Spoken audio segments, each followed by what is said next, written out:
Where I don't know what's going on down there, but my neighbor just keeps making, like, noises. It sounds like a weed whacker or something. I don't know, I can't tell. So just ignore that as much as you can.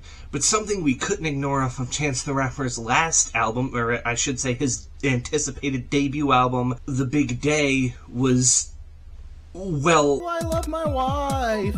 I love my wife!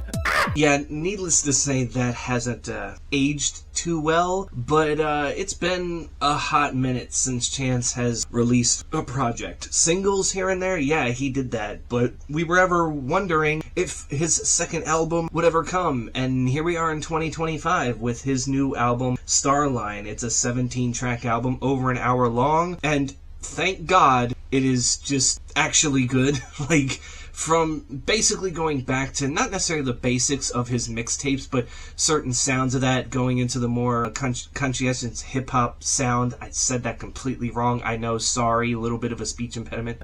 But needless to say, when you look at this as an album, the production and lyricism overall, compared to The Big Day, it is miles ahead of it. And I know people will say, well, it's kind of too little too late for Chance if he had followed this up quick. I'm kind of glad he didn't follow up his debut album quickly, because I felt like that would have led to it even being more of a mess. The fact that he took his time this time around showed that he wanted to get something out that was going to win the fans back. He didn't necessarily care about, I'm going to be at the top this time. He just wanted to show his fan base, like, hey, I'm still here, I'm still good, I got it. And there was some really good features on here too. Hey, look at that. Lil Wayne, just like in the Maroon 5 album, shows up on the song Tree, which features Semino, which wasn't necessarily one of my favorite songs because it looks like a tree. That was one of the things that I can't even explain that much better than I just did.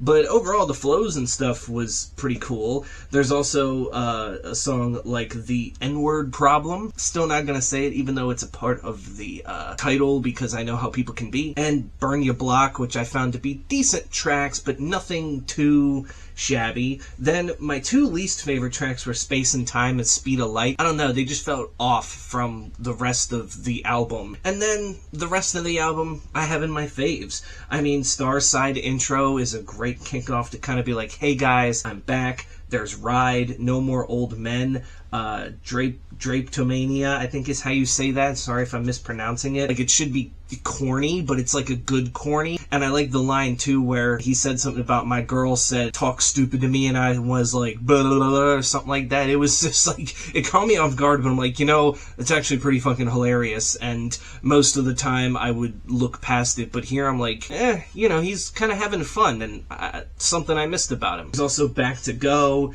The Highs and Lows, Link Me in the Future, and then Gun in Your Purse, which is another song which I feel like shouldn't be as good as it is, but it is just so catchy. Trust me, him and it was Young Thug and Dia Corin, they are just, they make the song fun, and it just gets stuck in your head once you're done listening to it. And then Letters and Pretty kind of get back to the more softer side of the album, Just a Drop, and then Speed of Love. They conclude this thing very, very well, and needless to say, Chance rebounded humongously.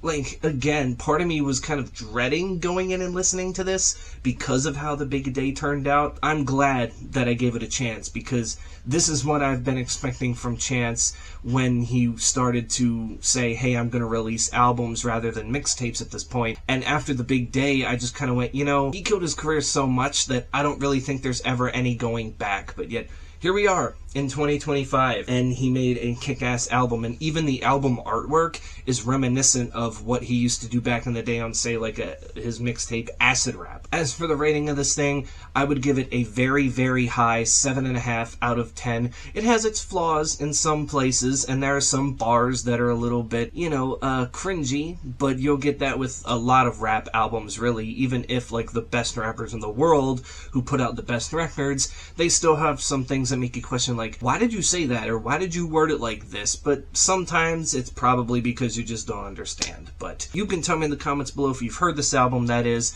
what you thought of it, and until then, I will catch you all in the next one.